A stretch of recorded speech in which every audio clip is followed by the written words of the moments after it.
If you want to go gem hunting in the Ethereum universe, then Base is the place to be. It's got more developers, funding, and projects than you can shake a stick at. And you know what that means? What does it mean? What does it mean? Yep, opportunity is everywhere. Now, in order to try and find that next 100x, you need to know all about the chain and how it works. And today, we're going to show you all that and more. My name is Guy. Stay tuned for the good stuff. So, in this guide, you'll learn everything you need to know to navigate Base like a pro and seize all those opportunities. But before we begin, what exactly is Base? What makes it special, and why should we care? Well, for those unfamiliar, Base was built by top crypto exchange Coinbase and is Ethereum's top layer 2. By what measure, I hear you ask? Well, lots of them actually. Let's start with TVL, or Total Value Locked. This refers to the sum value in US dollars of all the crypto locked in protocols on a particular chain. Now, the last time we looked at Base was not long after the chain went live in 2023. Back then, Base's TVL was about 10 times smaller than that of Optimism, on whose technology Base is based. Today, however, the tables have turned. Base's TVL is about 5 times greater than Optimism's, putting it in the top spot above Arbitrum and the rest of the gang. In fact, ever since Base went live, its slice of the total TVL on Ethereum's layer 2s hasn't stopped growing. Base TVL tripled in 2024, and if it continues at this rate, it looks like it's got the layer 2 wars all wrapped up. We should note, though, that TVL is not a perfect proxy for popularity because individual whales can contribute more TVL than thousands of us regular folk. Still, it helps to know where the money is, especially if you're trying to make some, not financial advice. On that note, another important metric is the number of crypto wallets that interact with the chain in a certain period of time. So, monthly active addresses, for example. Now, for various reasons, there are many more wallet addresses than there are human users on any given blockchain. As such, this metric is also an imperfect proxy for popularity. Nonetheless, Base has far more monthly active addresses than any other layer 2, and this is a pretty good indicator that Base is where the party at. At the time of making this video, there were more than 1.5 million monthly active addresses on Base, almost 6 times as many as its nearest competitor, Arbitrum. And if you need any more confirmation that Base is the place to be, just look at the volume. This metric shows the sum trading volume on every decentralized exchange on a blockchain over 24 hours. So for example, here we have Optimism and Arbitrum, with $130 million and $877 million respectively. Base, meanwhile, has more than $2 billion in 24-hour volume, more than double Optimism and Arbitrum combined. So already we can see liquidity, users, and on-chain activity are forming a critical mass.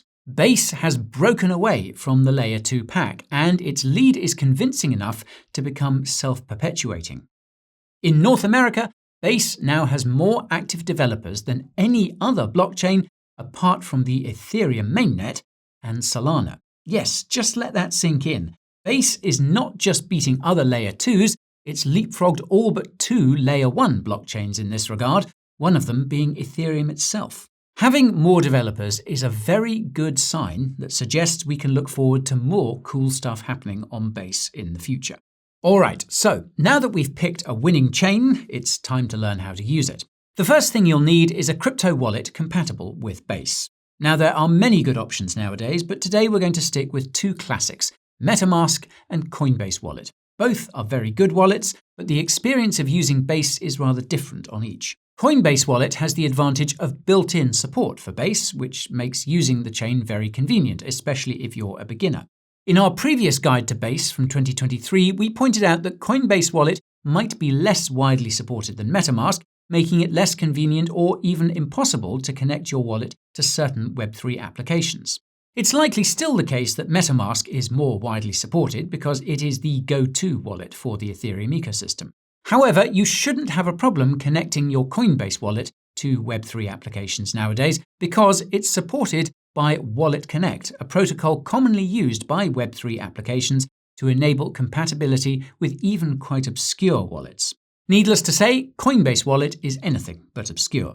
Still, if you do find yourself trying to connect to some half-baked dApp that neither supports Coinbase Wallet nor uses Wallet Connect, then you can always fall back on MetaMask. Now, let's take a look at how to set up on Base with each of these wallets. We'll leave all of the links you'll need in the description under this video, by the way. And that includes a link to our step-by-step guide to setting up MetaMask. So if you don't already have a MetaMask wallet, you may want to start there. If you do already have MetaMask, then the next step is to add the Base network. To do this, open the extension and click on the Network Select drop-down menu in the top left.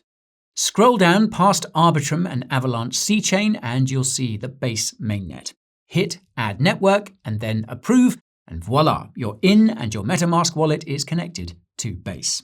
Okay, next, let's check out how to set up a Coinbase Smart Wallet. To get started, head to the Coinbase Wallet website and smash the big blue download button on the homepage. You'll see options for downloading to iOS and Android devices, getting set up on the web and via browser extension. We're on a desktop, so we'll go for the web route. Click through and you'll be sent straight to the Coinbase Wallet web app. Here, click on the Create a Wallet button in the top right. You'll then be shown a QR code and asked if you want to set a passkey for your wallet.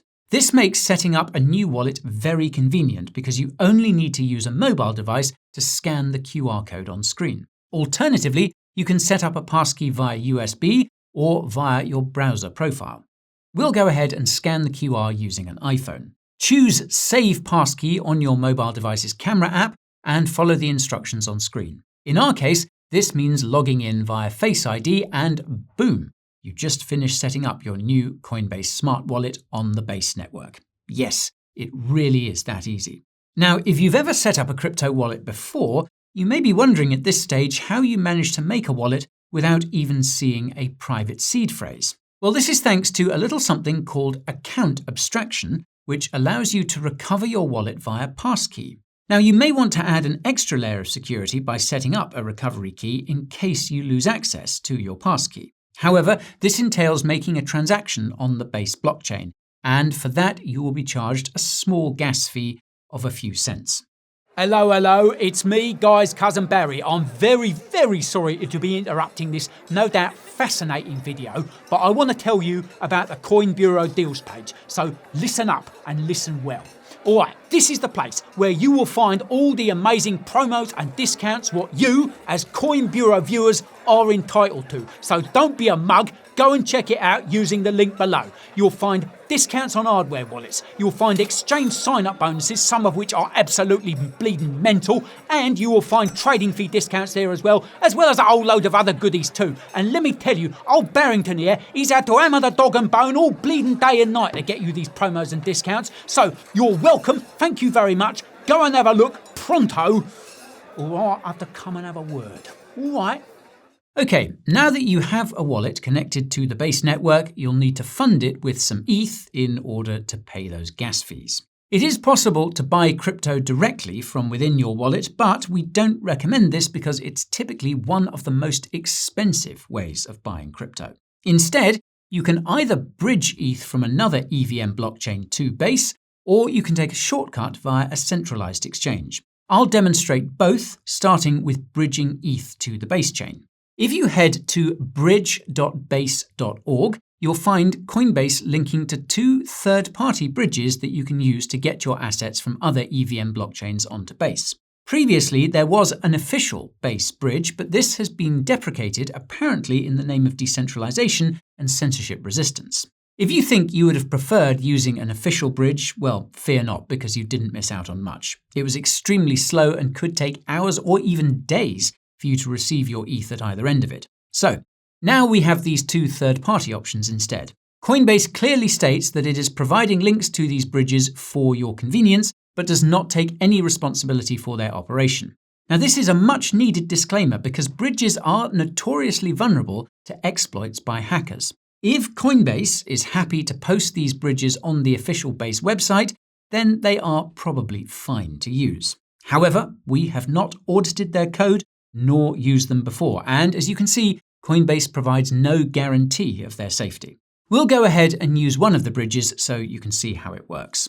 So on bridge.base.org, we'll click on the bridge called Superbridge. Here, you'll need to connect another crypto wallet that contains some ETH. We'll use MetaMask. Make sure you are connected to the network where your ETH is by using the menu in the top right of the bridge window. Then enter the amount of ETH that you would like to bridge to Base and hit Review. Note that you will be charged a gas fee on the corresponding network for this transaction. Hit Continue and then read through the terms. These are important. Once a bridge transaction has been initiated, it cannot be sped up or cancelled. And if you somehow bridge assets to a wallet that doesn't support Base, then they will be lost forever.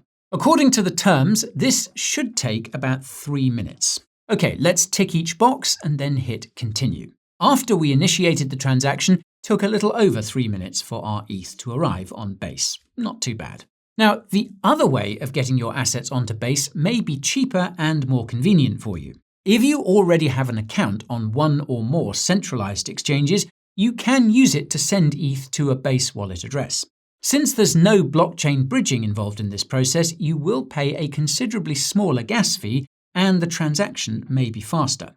Every centralized exchange worth its salt will be able to send ETH to Base, so you can use whichever one you prefer.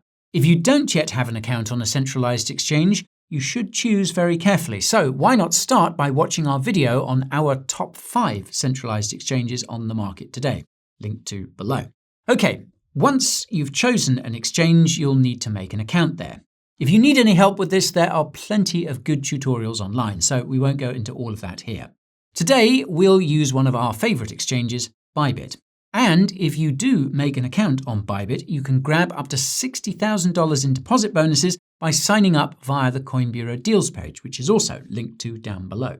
Now, the good thing about this method is that you don't necessarily need to buy more ETH on the exchange. If you have some ETH lying around in a wallet, and perhaps even on another network, you can simply send it to your centralized exchange wallet address.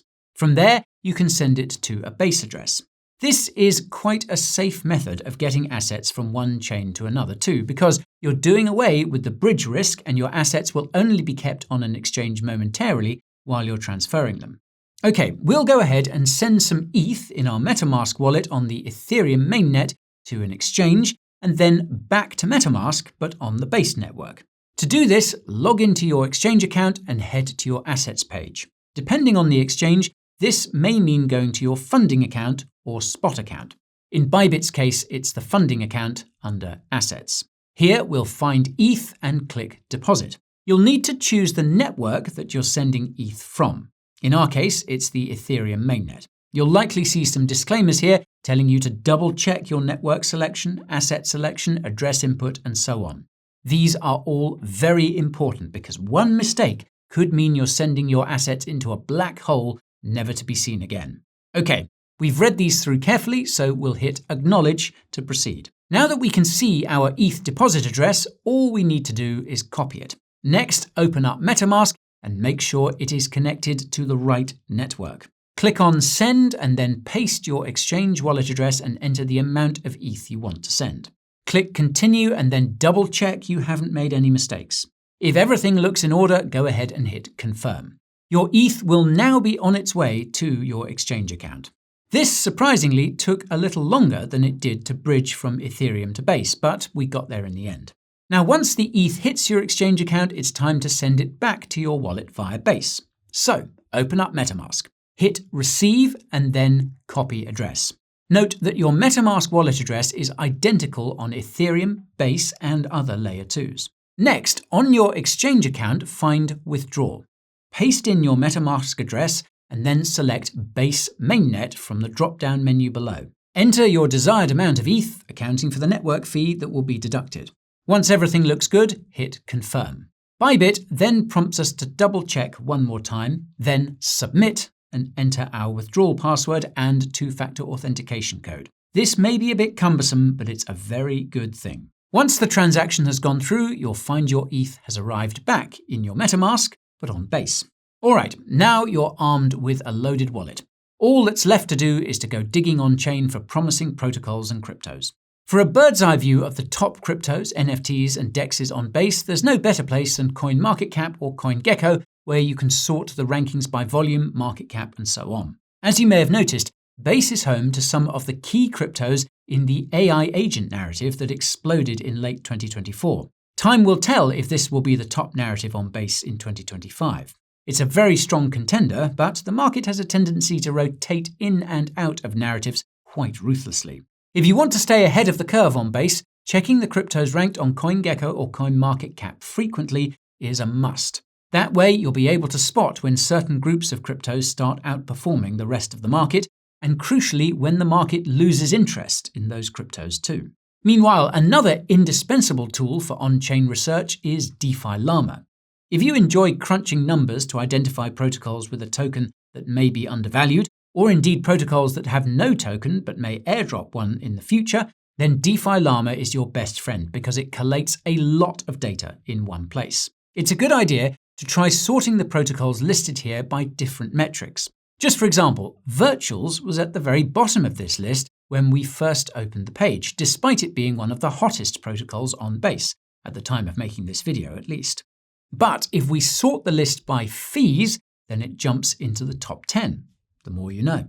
At the time of making this video, there were 425 different Base protocols listed on DeFi Llama, so you won't run out of things to research anytime soon.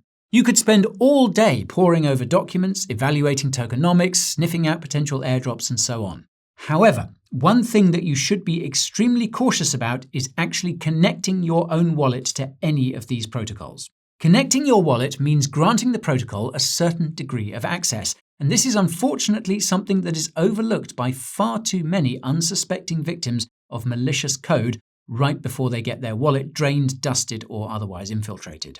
So, if you do decide to connect your wallet, make sure you read through exactly what permissions you're granting the protocol when you do so.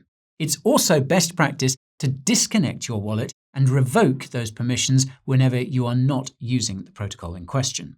And if you want to try out some of the newer or more obscure protocols, consider making a burner wallet just for this purpose. If you only keep a small amount of crypto in the wallet for paying transaction fees, then it's not the end of the world if you do have the misfortune of connecting to some malicious protocol. It might sound inconvenient to maintain another wallet just for this purpose, but if anything ever happens to your main wallet, well, you'll wish you'd done exactly that. Once you understand the risks of experimenting on-chain, you'll be better equipped to do so safely. However, there is one more kind of risk we should address, and that's Base itself. When we made our first Base guide back in 2023, it had just launched and was anything but battle-tested. Well, it's safe to say that this has now changed. Base wouldn't be the number one layer 2 if people didn't feel safe putting their assets on it. However, one thing that hasn't changed is centralization risk. Now, Coinbase says it is dedicated to decentralization, but Base still only has one sequencer node operated by Coinbase. This means that Base has a single point of failure. It should also mean that Coinbase has the ability to censor transactions, although they deny this. Now, previously, we were less concerned about Coinbase's commitment to decentralization and more concerned about the possibility that the US government might force it to exercise its control over Base by censoring transactions, banning people, implementing KYC, and so on. But now that regime change has come to Washington, this suddenly seems a much more remote possibility. And in Coinbase's defense, Base is far from the only layer 2 to rely on a centralized sequencer. It has also taken other steps in the direction of decentralization, such as mothballing the official bridge. Coinbase has also implemented fault proofs, which allow anyone to monitor and challenge invalid withdrawals without the need for a trusted third party, thereby reducing reliance on centralized intermediaries. So, we look forward to seeing how far Base has decentralized the next time we update this guide. For the time being, the blockchain level risk is really no greater than on any other Ethereum layer 2, so if you're happy there, you'll be happy here. As long as you are aware of and manage your risk on Base, you're in an excellent position to start reaping its rewards too. Okay, now let us know what you thought of this guide to Base in the comments below, and if you want to find out what the top mistakes crypto users make in a bull market are, and how you can avoid them, then this video here is a must-watch. Please do like and subscribe if you enjoyed this video. Thank you for watching, and I will see you again soon.